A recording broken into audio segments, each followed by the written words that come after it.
This afternoon, I am in Booth Bay, Maine, and in his new home, following the retirement of Robert Jay Nissenbaum, who until this past summer was director of the law library at Fordham University in New York City.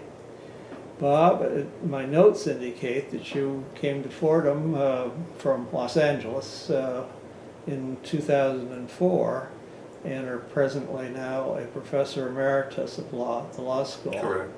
Now, normally in these introductions, I identify the name of the library, but you said that it was just renamed recently, so I will ask you to tell us the official name of the law library. The official name of the law library at Fordham was the T.J. and Nancy Maloney Library. And it was a result of a generous gift from the family of T.J. Maloney, who was a graduate also of Fordham Law School.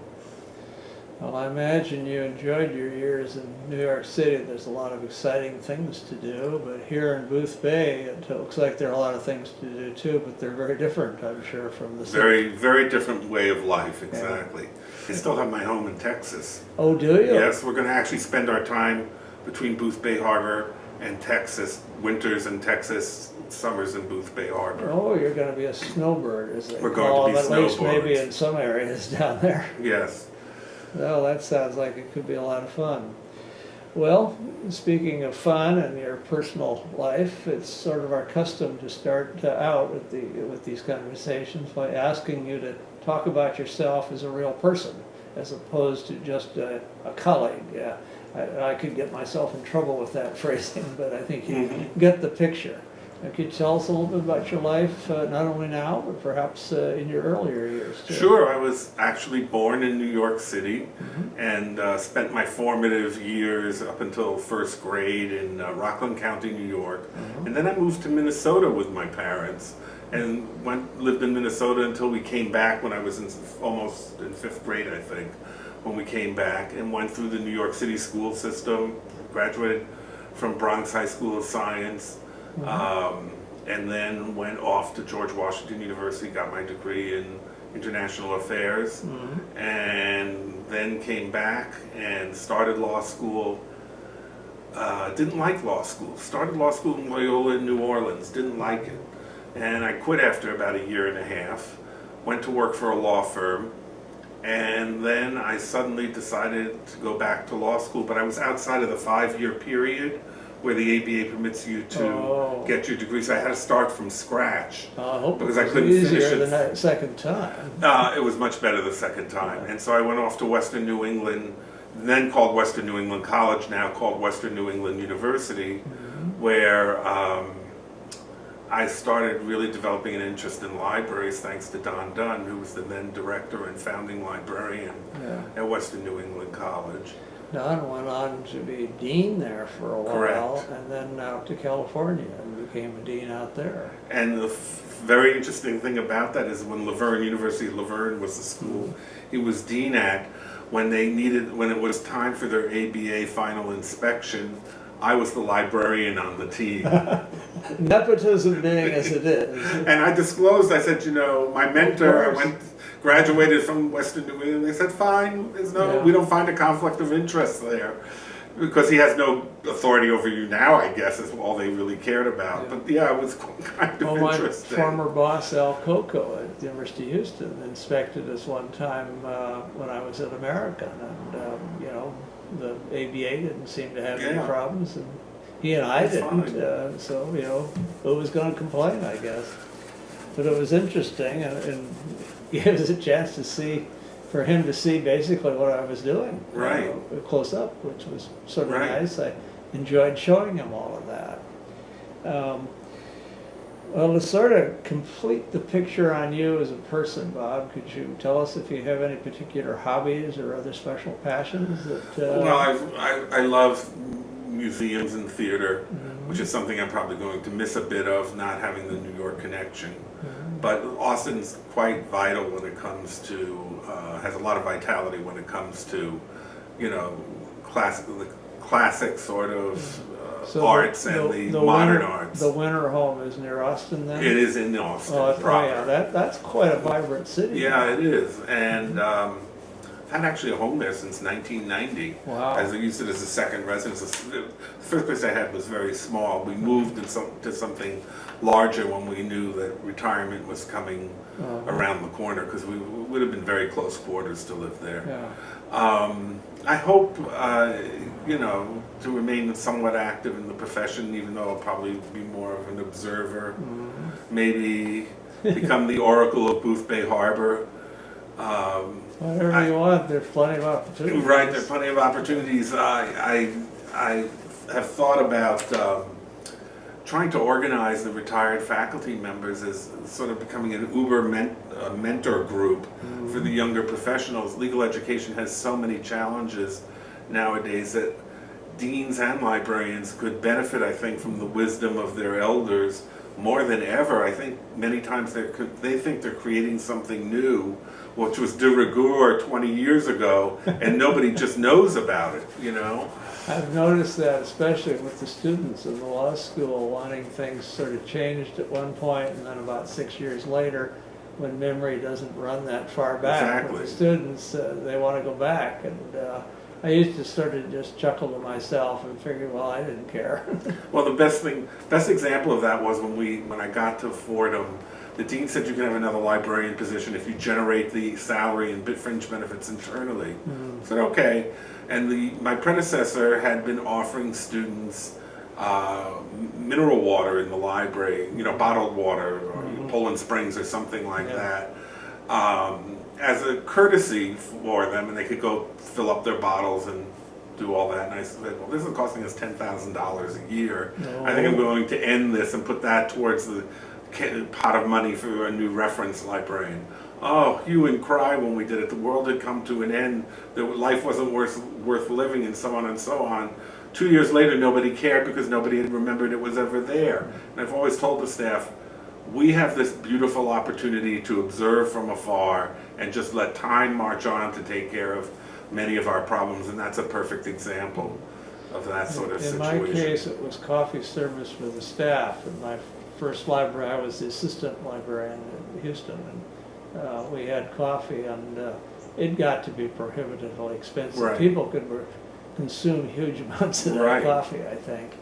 And we stopped it, and it was like the end of the world for a short time. And then nobody remembers. Yeah. It's the same thing happened at the new library at Fordham. People said, oh, we miss the sort of intimate seating that we had, the dark corners that we used to be able to study in, and now it's all light and bright. We don't like it. And one associate dean was prepared to spend tons of money to change it. And I said, wait a year or two, they'll all be gone. They're not gonna, the new people coming in will be thankful for what they have. That was the beauty of working in the law school world. We had a 3-year turnover. Right, so exactly. About a year is all the heat you had to take, and then memory didn't. It fades quickly. Memory fades quickly. Very much. Well, Bob, you started to talk about your degrees, and you do have 3. So could you tell us what the third one is? The third one would be my law degree from Western New England. Okay, Western you New mentioned England that, College. and then the Pratt Institute for my library degree, George Washington for my undergraduate degree. Okay, I apologize. You may have mentioned all 3, but now they're we've got them clear as well. Good, fine, terrific. Yeah. So you worked with Don Dunn for a while. One summer I worked as I had been a cataloger before I started law school. I had gotten my library degree before I started law school on the return visit to law school. And one summer I got a job in the library cataloging ABA newsletters, which were plentiful. Every section had a newsletter on every thing you could imagine in the world, all of which distributed by paper, through the mail system. I did that, and then one semester I was the evening reference librarian on Monday nights because the associate librarian, Madeline Wilkin, had decided to take the bar exam, and so she needed to go to the bar review course Monday nights, so I stepped in for her and was the reference librarian Monday nights. Now that's why you were still a law student, correct? Well, I was still a law student, yes. Well, because I noticed in looking at your background that after you became a fully credentialed law librarian, as opposed to probably a pretty damn good one before that, but without all the degrees, you went down to the University of Texas at Tarleton Law Library and worked for under the direction of one of the major mentors of our entire generation, Right. Roy Mirsky. Right. Can you tell us about some of those experiences Sure. and Sure. what it was like to work with Roy? Sure. And then It's interesting to think about it because Don Dunn had a significant connection in making this happen. Mhm. Don Dunn, as you recall, had worked for Roy and yeah, was he was one a of his major protege. who were major of proteges Roy's. who went on to found the law library at Western New England. Mhm. So he sort of steered me in the direction of Roy. And I remember the first time Roy contacted me and he said, you know, I'd like to meet you, to interview you. I'm going to be in, I think somewhere in Westchester County Uh-huh. at, I forgot the gentleman's name. Oh, he used to run Oceana. Oh, Phil Combs. At Phil Cohn's Yeah. house. I'm going because he was on the editorial board of Oceana Publications, Yeah. and I'd like you to drive down there, and I'll interview you there during the meeting. And it wasn't that far. It was in Westchester County, which isn't that far from Springfield, Massachusetts. Uh-huh. So I drove down to see him. I remember driving. I know this is a stupid thing to remember, but driving down, I was listening to the radio, and it was relaxing. And then my antenna fell off the car and went by me, and I had no radio for the rest of the trip. Oh, It's that, you know, you remember things like, I go, well, this isn't a good yes, I start. imagine you would. Right. This is not a good start at all. And I got down there, and it was the editorial board meeting. I thought he was just visiting Phil Cohn, and it was just going to be sort of a one-on-one. And they put me in a room which was Phil Cohn's rare book collection, which is a stunning collection. Or Oh, was a yeah, stunning I collection. understand. That was his real interest. It was Real unbelievable. And while I was in there, Morris Cohn came in to talk to me, who I talked to about careers in law librarianship. I think the summer before I contacted him and said, could I come talk to you and learn about law librarianship? And so he remembered me. He said, oh, are you interviewing with Roy? You know, and I said, yes, I am. He started to get nervous, He maybe? got sort of nervous, and he said, oh, okay, good luck. And then, Dan Henke and Betty Taylor. Taylor were there. They were came- too, that's why I'm guessing Right. that was the name. Right, and they came in to talk to me, and it was just sort of like, I'm in this who's who. George Grossman goes by, Julius Mark goes by, you know, I'm just going like, where'd all these people come from? I mean, I wasn't really aware of, I mean, I know who they were, but I wasn't aware, and I was surrounded by the glitterati of law librarianship, academic law librarianship, and I was just sort of overwhelmed by the whole thing. And anyhow, we completed the interview, and I never heard back from Roy again. Uh-huh. And I contacted him again, and then I went down to Texas for an interview with a friend of mine from law school who was actually interviewing with a Texas law firm in Austin at the same time. So we went together, you know, shared the expenses and so forth. We went together, and I interviewed at Tarleton, left the library, very impressed. They had just opened the new library, spectacular. You walk in, you go, oh my God, with all this is the like stuff nothing that I the see. donors gave for You'll never artifacts see. of various sorts. Now, it's interesting, after that, a friend of mine who actually lives here in Booth Bay Harbor, about 6 houses down, my friend Judy Adamson, went to Texas she was doing a post-law school tour de force, just driving around the United States having a good time. And she went in to see Roy Mirsky because she had known I had seen him before. And she made an appointment to see him and went in and saw him and said, you know, you really should think about hiring this guy. She was sort of my shill, if you will. You should really think about hiring this You guy. couldn't dare do this, but she did. Right. And, you know, I've come all this way to talk about him with you, and I think you're going to be very pleased if you hire him. And so then he made me an offer to come. During that first year, though, out of law school, I worked for the Legislative Reference Service for the state of Connecticut. Okay. And then after that, I lived in Hartford for a year. I moved down to Austin, Texas for 3 years. So you sort of started in Springfield, Massachusetts, moved just a few miles south to the Hartford area, Right. worked a year, and then went to Texas. Right. And during the interim between getting my library degree and before I started law school again, I worked as head of technical services at Brooklyn Law School for Dusan Janovich, who I don't know if you remember. I him. remember him. Yes, he was one of the ex-Pate law librarians who specialized in foreign international Yeah. and comparative I mean, law. we had a lot of them in the field Oh, when you and I a started. lot of them, Yeah, yes, they'd come absolutely. over around the time Right. when the Nazis were. Right, exactly. Yeah. And so that's how I ended up at Texas, and from Texas I went on to Cleveland State and on, as we mentioned earlier when we went through the biography. Yeah. Well, maybe before we sort of move to that part of your career, let's back up just a notch. Sure. And I have a couple of questions I like to ask, and one of them is when you decided to become a law librarian, you went obviously through some sort of a process, or I'll Yes. assume so. And the main thing I'm thinking about asking is, did anybody play a role in that Yes. besides yourself? This is when I was deciding to become a librarian as opposed to a law librarian. I made Alright. that decision first. Okay. And the most important person probably in making that decision was my sister-in-law, believe it or Oh. not. And the way it happened is my sister-in-law was a career counselor. That was her profession. She's now a psychologist, but at that early point, she was a career counselor. And she said, let me give you one of these tests to find out, where your strengths and interests are. We have these tests that will help do that, and let's see, what it discloses. So I took the test, and it settled on that I should think of two careers. One was librarianship, and the other was being a mortician.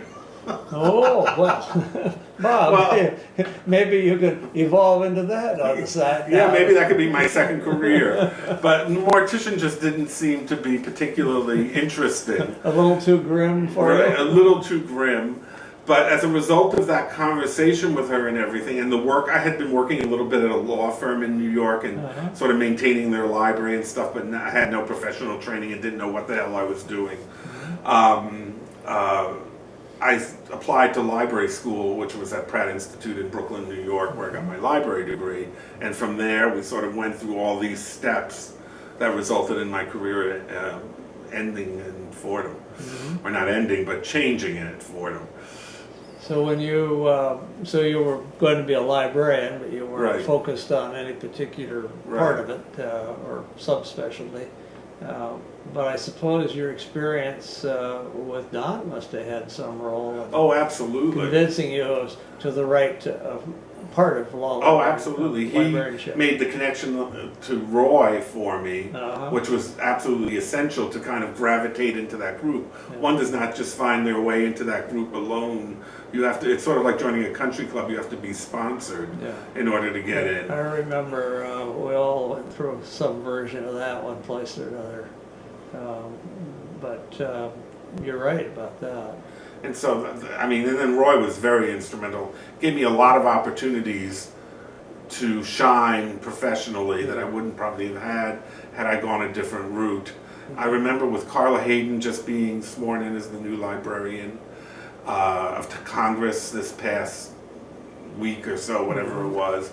I think of her because Billington, the previous librarian of Congress, Roy arranged for a group of us to meet with him about a national law library. I don't know if you I recall remember that whole hearing thing about it, but the I'll let National you Law tell it. Library. Yeah. And we actually all went, we did a symposium issue of Law Library Journal on the National Library, which I sort of edited it. And because I'd been on the law review while I was in law school, so I sort of had the editing skills from that.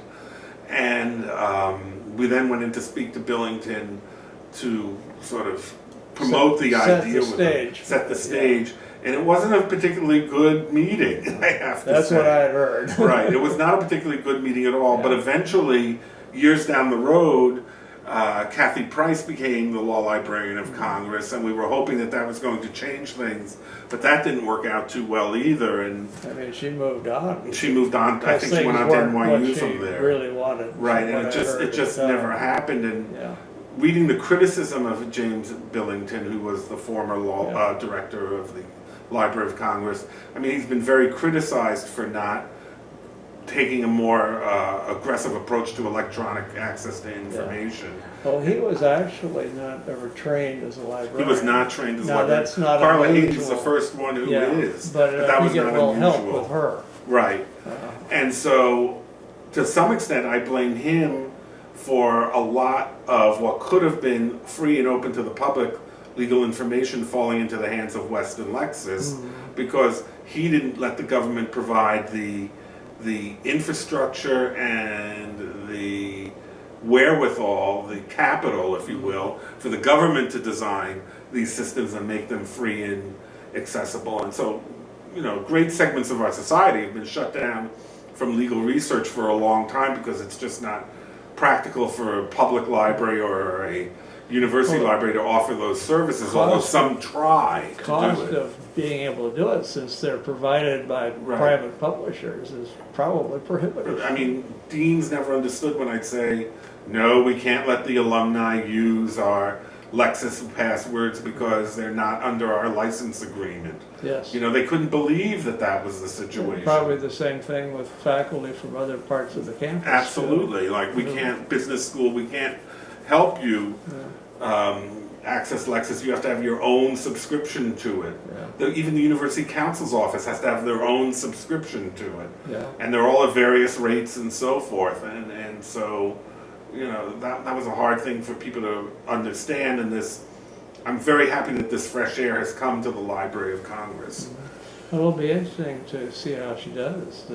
Yeah, I mean, she's certainly got the credibility, the credentials, and she's a terrific, television personality, if you will. She has that down. I assume David Mao is back in the law library. Yes. He was the law librarian. Right, I think he's before, back being the law he librarian. was the acting, acting, correct. when I believe he's back now as the law librarian. Okay. Yeah, appears to be a real class act, too. Yeah, very classy. I've met him, I think, once. Yeah.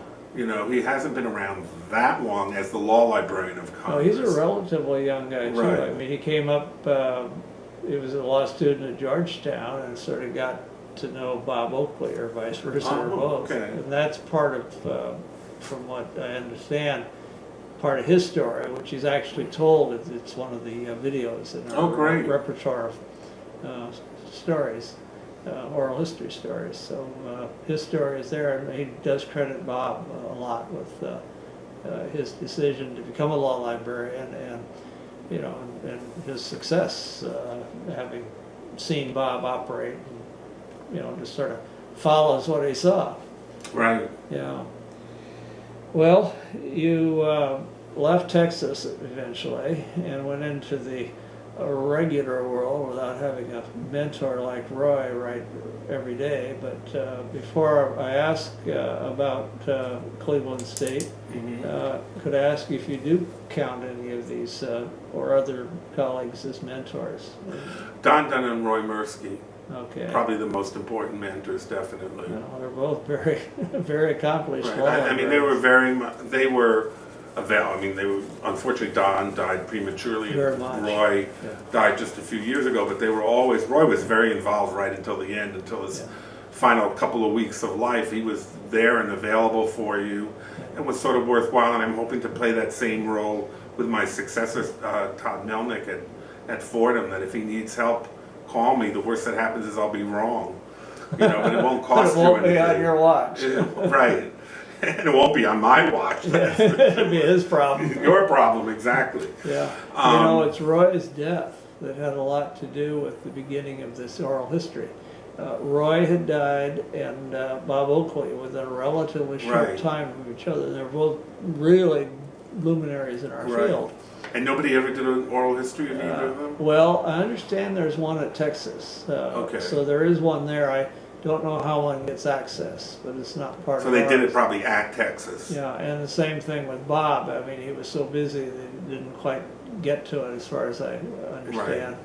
So Michelle Wu, Bob's successor at Georgetown, and Dick Spinelli talked about the fact that we're losing an awful lot of memory with these deaths. So that's what was the beginning of the decision to put together this oral history of law librarianship. So I've asked people a little bit about both of these colleagues, people who've known them well enough to be able to say something about them. And so I'm piecing their stories sorted together that way in a variety of these interviews. Right.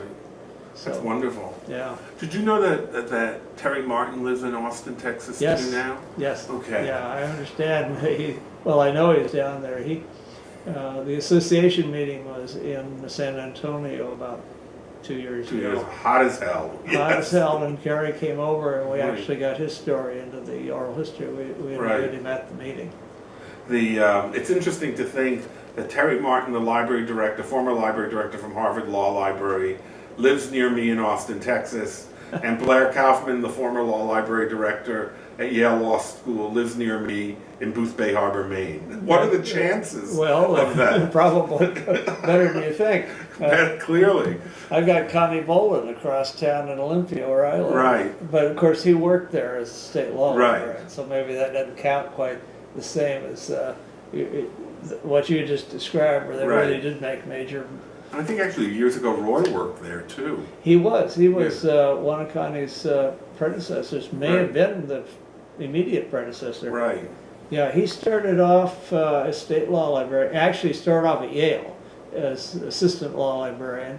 Moved from Yale to Olympia, where he became state law librarian for a while, and I don't know the timing. Right. Then he went to Colorado as the University of Colorado Law School librarian. And he must have followed And- Roy there, because and- Roy left in '65. So I bet you he became the director, and then Al Coco after that. No, Coco came back up there, but Wasn't he in Colorado? no, he was in Colorado, but he was at the University of Denver. Oh, Al okay. Coco, yeah. Okay.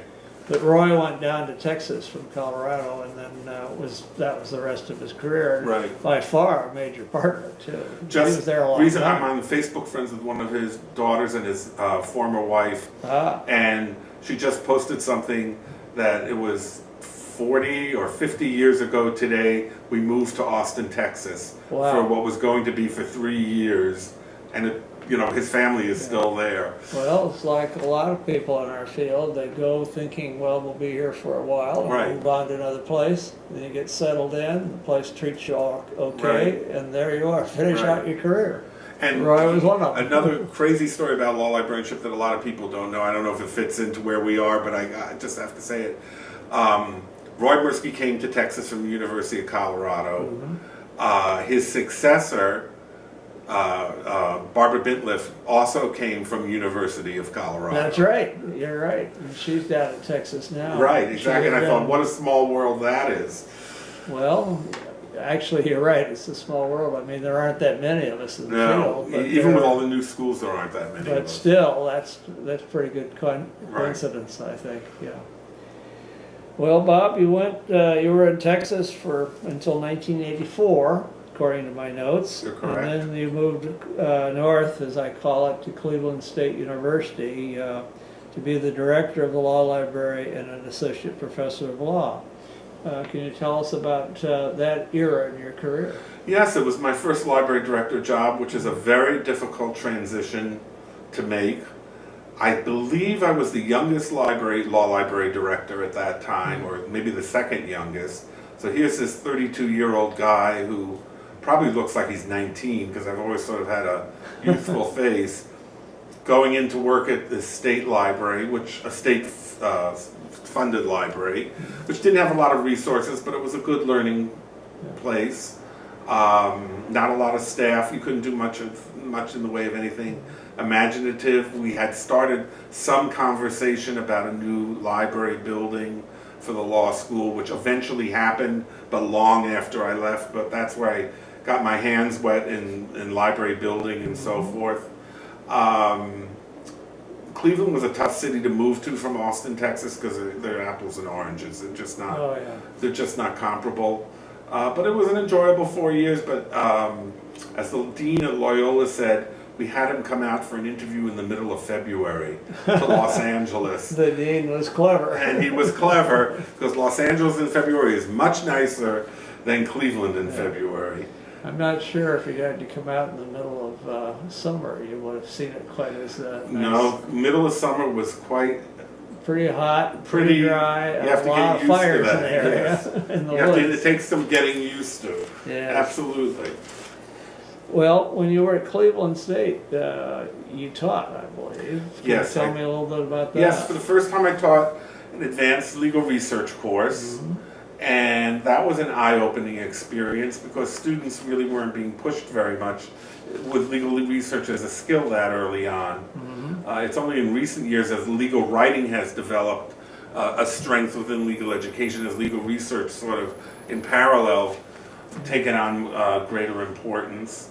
So that was kind of interesting. I also taught a course in legislation with the associate dean of the law school.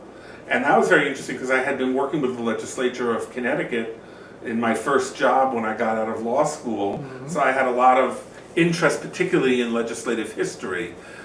We maintained the legislative history of Ohio the legislative history of Connecticut when I was at the library there on 3x5 index cards that would then refer you to, volumes and books that were minutes and transcripts of events that took place in the legislature itself. Not a very high-tech method of doing it, but that was about as high-tech as librarianship was. Publish any of that, to your knowledge? To my knowledge, they never published it, though it may have gone into one of the legal legislative history electronic sources. It may be there now and scanned and everything. I would think that would be handy for people in the state and even outside of it to have that access if they could without having to come to Hartford.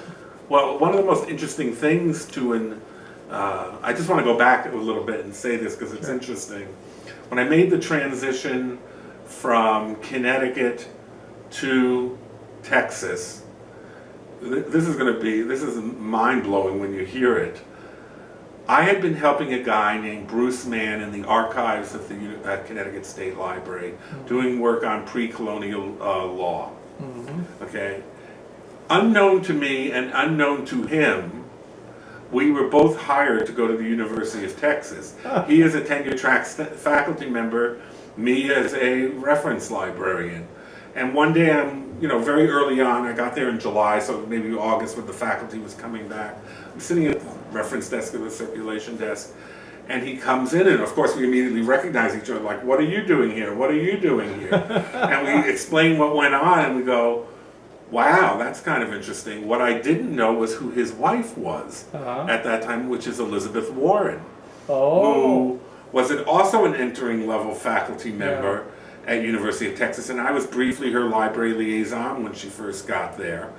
And so I keep thinking to myself, I should write her a letter and see if she remembers me, or something like that, which I'm sure she does not. I think and then I'm reluctant. She went down to the University of Houston for a while. She was at Houston, and then she went to UT. I think it was a husband and wife type deal, where they wanted him, so they took her type thing. Little knowing that, although he's a wonderful scholar, that she was going to accomplish who she was going to become, exactly. So I just had to throw that out there because it'll be an interesting story for the world to know. Well, right now we're in the throes of a presidential campaign, and one of the candidates, of course, is a woman, Hillary Clinton. And one might think if by chance she does not become the president-elect, Elizabeth Warren would be a possible one down the pike to be I would imagine she has aspirations, but I don't know for sure. I mean, I still see her as this young new faculty member, probably 28 years old or something like that, who just, I have trouble. I mean, I see her on TV all the time, but I have trouble making that connection in my mind. When I see Bruce on TV, he looks just like he looked when I saw him for the first time at the library at Connecticut State. So it's just interesting how people's careers develop and who go by them tangentially as they go through their careers. Yeah, it is sort of interesting. Well, speaking of your career, you were at Cleveland State about 4 years. Correct. And then you went to Loyola Marymount, University School of Law in Los Angeles. And you've already told me the dean prudently had you come down in about February for the interview. Yeah, that was a cathartic change going to Loyola. First of all, it was a very well-funded library, so you could do a lot of stuff there. And we did do a lot of stuff. Not much in technology, because that was still emerging when I got there. Yeah, it's still early in technology. It's still very early. Yeah. But nevertheless, we were able to do a lot of stuff in terms of publications. We won the AALL Publication Award while I was there, boosting services to a higher level and so forth. But the best thing for me that came out of it is I was introduced to the art and craft of building a library. We built a new wing to the existing library and renovated the entire interior of the existing library. And when I say renovate, I mean we took it down to the steel columns. You so really it was just old space. Rebuilt the We place rebuilt it from without scratch. changing the outside, Right. the structure itself. And I had the privilege of doing it with Frank Gehry, the world-renowned architect. And I learned a great deal from him about design and architecture, which I still carry with me to this day. He's still around. He had just won the Pritzker Prize, which is the Nobel Prize equivalent for architecture, when I was down there. He and I know a whole host of other people, I hardly want to make people think I did this on my own, but he and I and a whole host of other people designed a new wing to the library, which was a multi-purpose wing. It had space for personnel and placement and clinics, and a lot of other stuff was in the building. Sounds like you brought the practical part to it, because often when the architects and others, not the librarian, get involved in designing buildings, things get forgotten that should not have been. Right, and it's a beautiful campus there that he's designed. He made it into an urban village, and then after we did the wing, we actually did the renovation of the building itself, and those were big things to do over a 16-year period of time that I was there.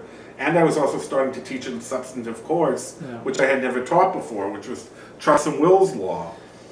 And that in of itself was an education. And you continued with legal research and writing, did you not? Correct. So Correct. You were taking on more of a teaching role. Yes. Yeah. And it was tough balancing the time between that and building process and so forth.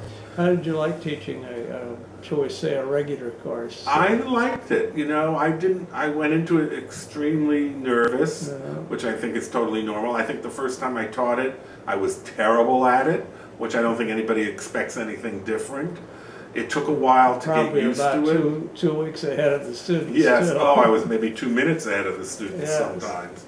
And I didn't know, integrating the legislation and Truss and Wills Law with the case law is sort of a daunting process. They were in the process of rewriting the Uniform Probate Code, changing the way in which spousal elective share is handled and so forth, right in the midst of me teaching this stuff. And so I had to keep learning different things without a lot of help because nobody else understood something like constitutional law if you wanted to have to keep up on a minute-by-minute basis. So we had John Lang, having it in your course. John Langbine, the famous Wills and Trust guy, visited Loyola for a semester, but he didn't have much to say to any of us. I thought that was going to be a great opportunity for him to have sort of like a little lecture series for those of us who taught it, but unfortunately he didn't do that. But it was a good experience, and I continued teaching Trust and Wills when I got to Fordham. Well, that sort of brings me to the next phase of your career. But before we go there, I always assumed you were a Los Angeles guy and would be happy forever at Loyola. But I was very happy. There you were at Fordham. Right, I was very. About 2004. And there's a reason. It's a surreal reason. I was very happy at Loyola and loved living in Southern California. I mean, Southern California has its strengths and weaknesses. But my parents were getting on in years, and I decided maybe I should think about returning to the East Coast where I could help them out, because I had tried to convince them to move out to California. They were reluctant to do that, but I knew that they were going to need some help. And so Janet Tracy, my predecessor at Fordham, approached me at I think it was an AALL meeting in Washington, D.C., and she said, I'm retiring, whenever it was she was retiring. Would you be interested in the job? I said, sure. I put it in my mind way in the back. And then my father really took ill later that year. And I remember, this is the day he actually passed away. My mother called me that morning. She said, things are really bad, but don't get on a plane and fly to New York. We had this happen before. Let's just ride it out, and maybe things will turn around. And then a few hours later, she called and said he had passed away. And about half an hour later, the chair of the Library and Search Committee calls me at my office in Los Angeles and said, would you be interested in coming here for an interview? for the position. I'm thinking there's some sort of divine aspect was operating here that make these events be in such close proximity to each other. Maybe it has something to do with it all being Jesuit education, well, and the divine entity there. Yeah. Saint Ignatius Loyola and I share the same feast day or the same birthday, so maybe that had something to do with it. But I thought it was a signal from high above that you should better take this seriously. So you took the job in the process. I took the job in the process. Must have been nice for your mother to have you closer. It was. She died a few years later, about 5 years later, but it was nice to be there for her during that time. I didn't even tell her about the job until the whole deal was signed, and it was a done deal because I didn't want to disappoint her. So she wouldn't get right. inclined to think, well, he better get this because this is the best thing. And I remember when I called her up to tell her on the phone, and I said, I have something important to tell you. And she's like, I could see her through the phone sort of bracing herself for something that she wasn't going to make her happy. Maybe the sheriff was banging on your door and haul you off or something. And when I told her, she burst into tears. She just couldn't believe it was such luck that something like this happened. And to this day, it's very meaningful to me, the whole thing. It's interesting. So you were at Fordham basically when the computers really did come in, and you got a new building later. And we got a new building. Yeah. And we started really being aggressive in our institutional repository, converting things to electronic format. We have not been successful at Fordham, though, in getting funding for an archivist or a special collections person, whatever you want to call them, which surprised me because my former dean was a historian, PhD historian, and he wasn't supportive of getting a special collections librarian or really developing a quality archive. May have been sort of the challenging times that we got into just a few years after you went there. No, this was actually before 2008. It was, and that really surprised me. He went on to become the dean at Georgetown and Michelle Wu's boss. His name's Bill Traynor, and he's a great guy, but I'll never understand why he wasn't willing to support an archive for the law school. Because it's a law school with an incredibly rich history, an incredibly rich role in New York City and beyond, and highly thought of, and I just didn't understand why he was like that. And then 2008 hit,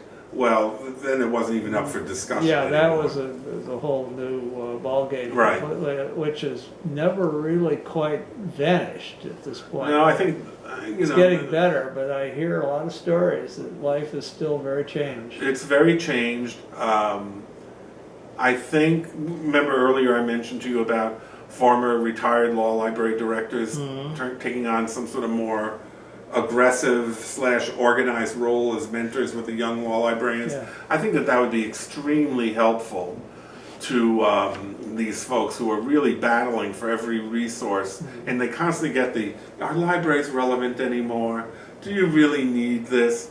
Well, if you want the faculty to be law and scholars, because that's what they all are nowadays. There's no Trust and Will scholar, they're a law and scholar, where Trust and Will is part of a paradigm, but not part of the solution necessarily. It may be helpful and bring some enlightenment, but I'm afraid there's a lot starting to fall through the cracks at schools because there's nobody to capture it. A perception in the practice as well that if you have the databases and access to Google search, you don't need anything more. The reality is, you and I both know that's not really true. Wonderful story from Fordham. One of our senior faculty, former associate dean, gets a hold of the deputy director one day, who also does acquisitions work at Fordham, Mary McKee. She's a great librarian. And he's excoriating her because we don't have like these 5 award-winning books. And Mary looks at him and says, I'm sure we have them all. He said, no, my research assistant was in the library. You don't have the books.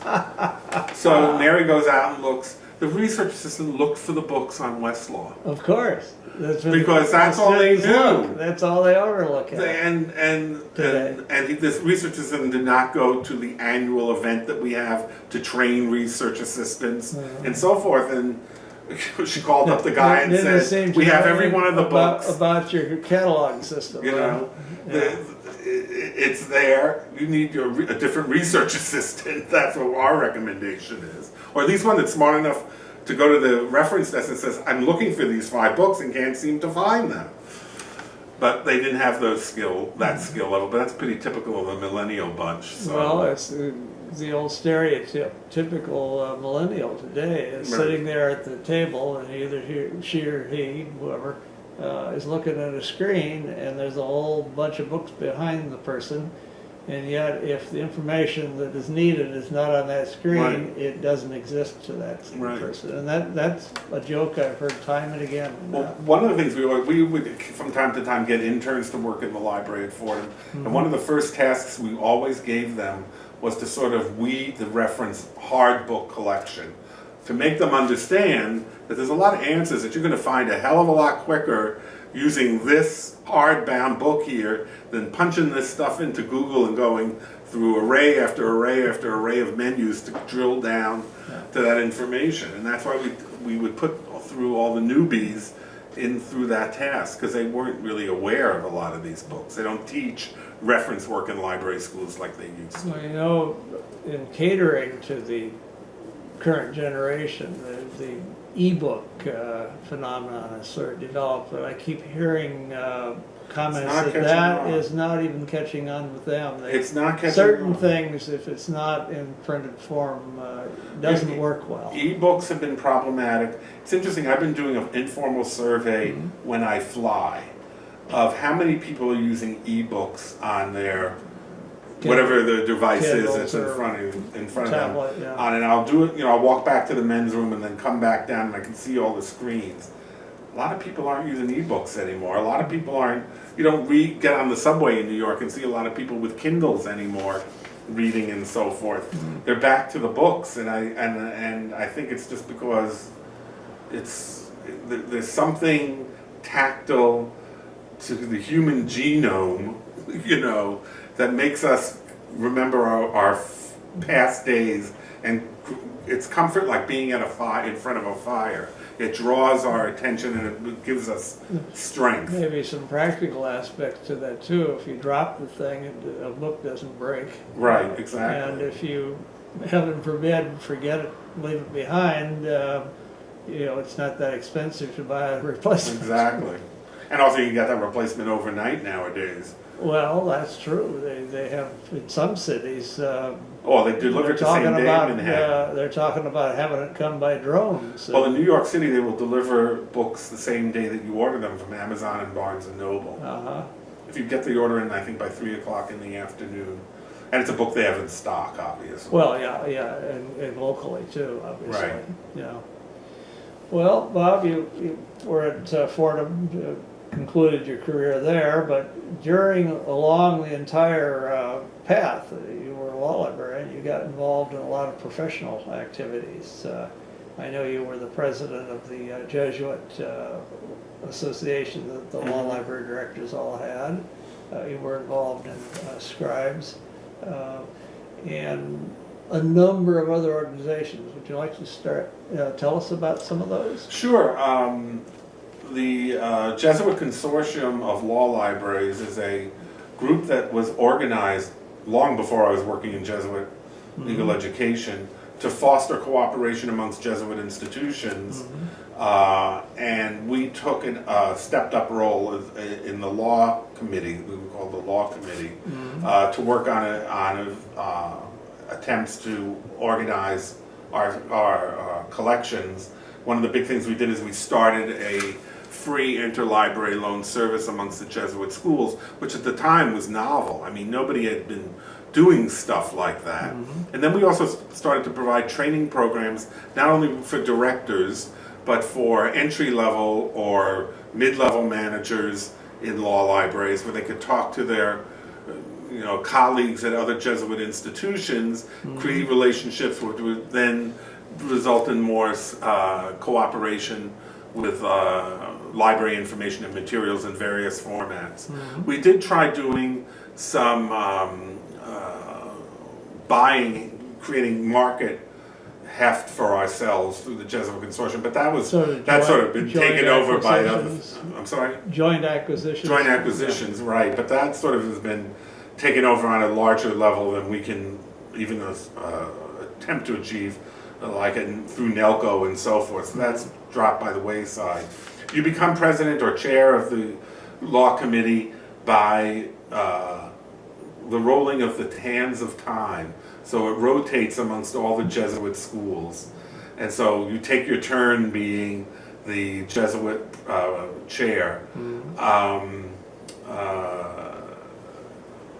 I think my term ended as I retired this time, but I had done it before. And so that was that. Scribes I really had a membership relationship with. I never got that involved with it. It was an organization that you could join if you produced materials, books about law and so forth, and my contributions to fundamentals of legal research were sufficient to join Scribes. I'm just trying to think of what other organizations I was in because of so many. In the American Bar Association section on legal education and admissions to the bar. Right. My notes indicate Society, well, that was Scribes, the Society of American Law Teachers. SALT, yeah. Yeah, you were chair of the Council of the Law Library Consortium. Yes, yes. And a member of the School Admission Council Program Services Committee. Right, I developed over the years an expertise in admissions and served on the admissions committee at the school I was working for since 1990. And as a result, there was a period of time I actually worked with the Law School Admission Council on their Programs and Services Committee. I was a member of that, and it fostered my interest in admissions work. So that was one of the big committees I always was working with at the law school, and then on the national level. That was a pretty heavy responsibility for faculty, at least at my school. Oh yeah.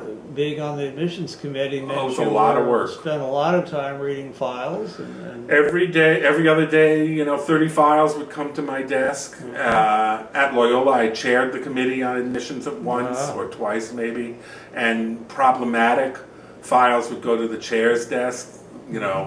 Things I can't discuss because they're confidential. Oh, sure. But just very problematic applicants that had to be looked at in a special sort of way. So that was also a very fulfilling experience, definitely. I also did some work. We talked about the National Law Library. There was a lot of committee work eventually involving the National Law Library.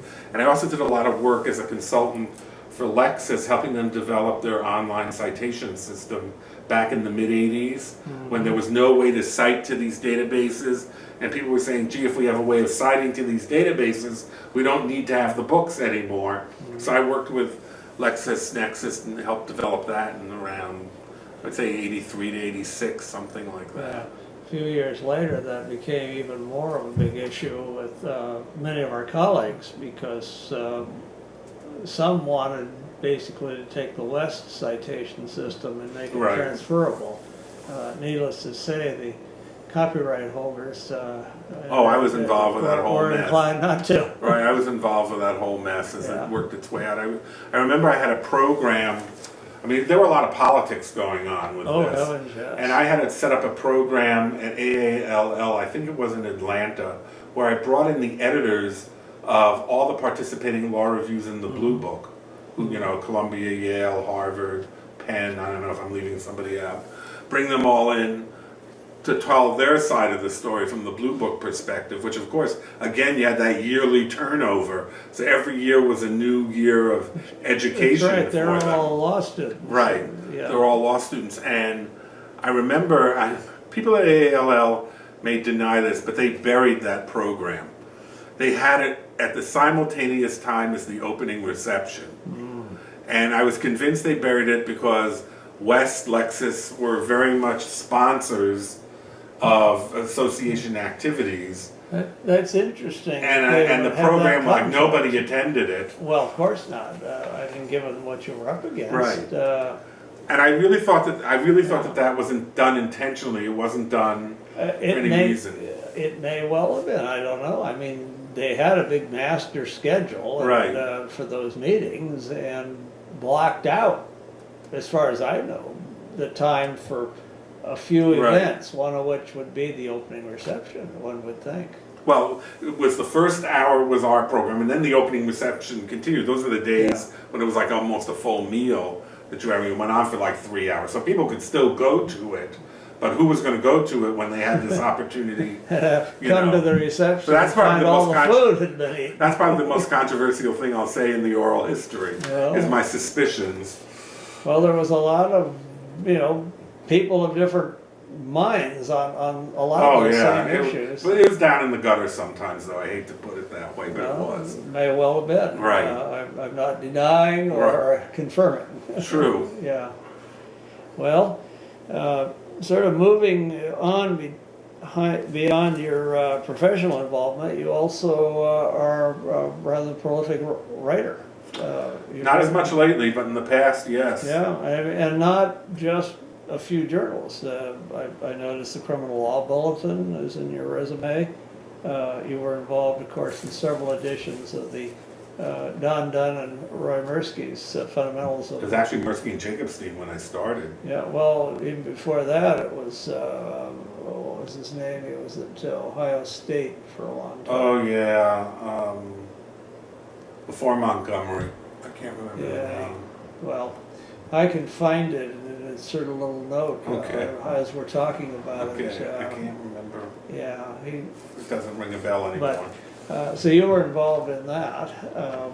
You were also involved in the Journal of Legal History. Was another one that I saw in your resume. You want to talk about some of your writing, or maybe some of that was why you did it? Right. Well, some of it was book reviews. That I would do book reviews for them. The more substantive stuff was in Legal Reference Services Quarterly and Law Library Journal. Legal Reference Services Quarterly, I think I wrote more on the citation issue there, whereas Law Library Journal was more the National Library issue, where I focused my scholarship at that time. The other things I've done is, during a sabbatical I had at Loyola, I developed an electronic casebook for trusts and wills. Total failure, but it was one of the first that were out there. First e-books, the real problem was there were no standards at that point, so it would work on this person's computer and wouldn't work on the next 3 people's computers, so we ended up printing out everything. But it was right at the cutting edge time. Nobody had even done an electronic. This is 1996. Nobody had heard of an electronic casebook at that point, integrated with the statutory material. So that was something else. But as I got on in years, and as I guess with most faculty, particularly at Fordham, where I was really busy teaching and working on the building, I just did not have the time to work on scholarship.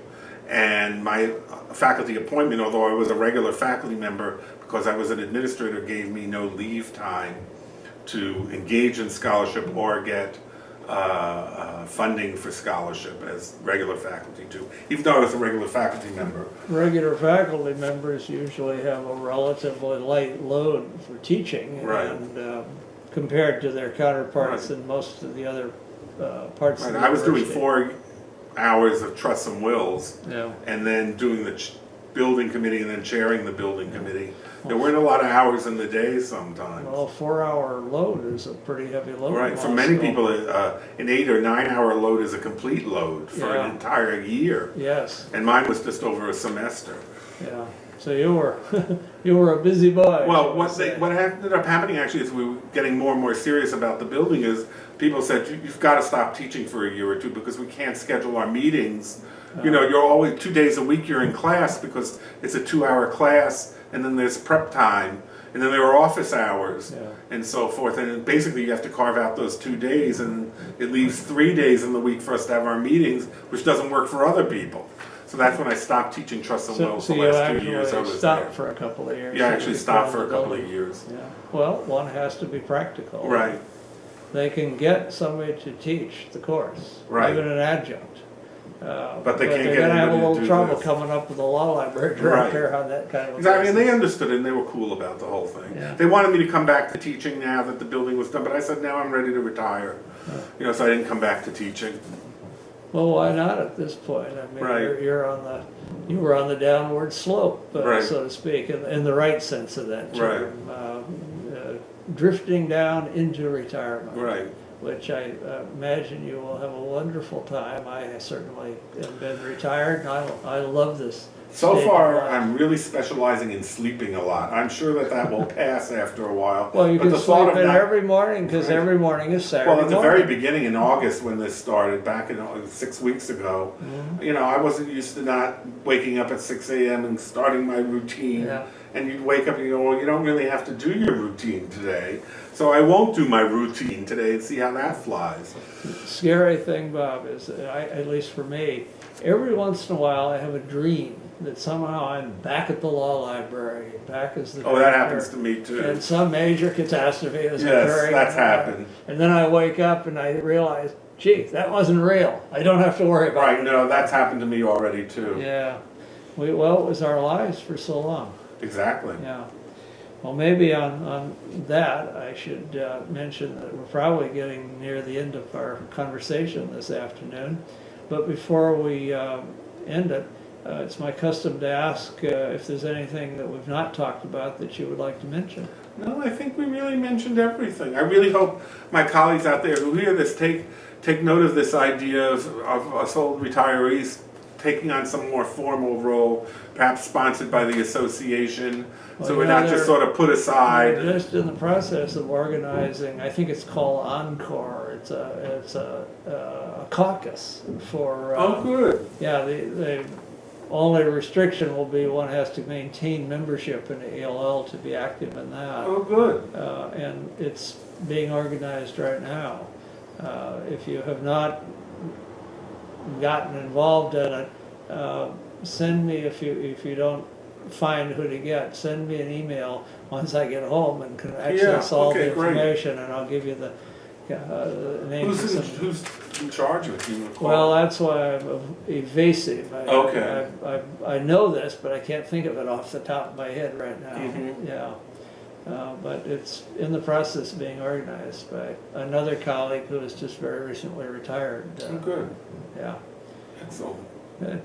So I will send you that information, but it'll be almost 2 weeks before I get home. Actually, it'll be 2 weeks from today. No problem. 2 more weeks on this trip. I'm having Good such for a you. grand time. I'm not rushing home. I'm glad on that this you're one. doing it. Oh, thank you. And I think it's just a great service to law librarianship that this memory is going to be retained. It's going to be very interesting to see people 100 years from now listening to this interview with me and trying to make sense of it all. Unless they continue this sort of thing, Right. we may be the generation that's the most heavily documented in Right. terms of who we Well, were and what we I hope were. as the young people come along and they start reaching their retirement age, they start, Yeah. capturing this opportunity, this experience and retaining it for Yeah. time. Yeah. Well, it's been a wonderful thing that I've been working on now for about 4 years, and I'm not about through, but I'm already thinking ahead. Now, where is it that I need to go to find colleagues whom we want to include, but haven't been able to yet? So it makes it all sort of challenging. But it was wonderful to come by here at Booth Bay and see your new place. We're welcoming you to And- Booth Bay Harbor and see anytime you're Booth Bay around. too. Yes, welcome to Booth Bay Harbor. Yes. Enjoy yourself Yes, while you're I- here. I- Although I know you have to go on to another Yeah. oral history. Well, I got one more today, Right. and that's our colleague Laura Kaufman, who also has just retired, and he's living not too terribly far from here. I know, between Terry Martin and him, we've got the beginnings You got of... Terry covered Right. down in the summer, I mean the winter. Right, and next year the meeting is in Austin, Austin, too. yeah. So that'll be fun in the summer, Yeah. I think. Well, I am pondering possibly going, but we'll wait and see. Just get the closest hotel room you can to the convention center. You don't want to be out in that heat. Well, that's true. I recall that Texas is a tad bit on the warm and humid side. Tad is an understatement. At least that part of it is hot. Yes, it can Humid. be hot and humid. Yeah. But thank you for coming. It was a pleasure. Well, I want to thank you too, Robert, for being part of today's conversation. And in thanking you, I'm not just thanking you on my own behalf, but also on behalf of Michelle Wu, Frank Hodak, and Dick Spinelli, who are our colleagues with whom I have the opportunity to be working on putting together this oral history of law librarianship for Hein Online. Thank you. Thank you.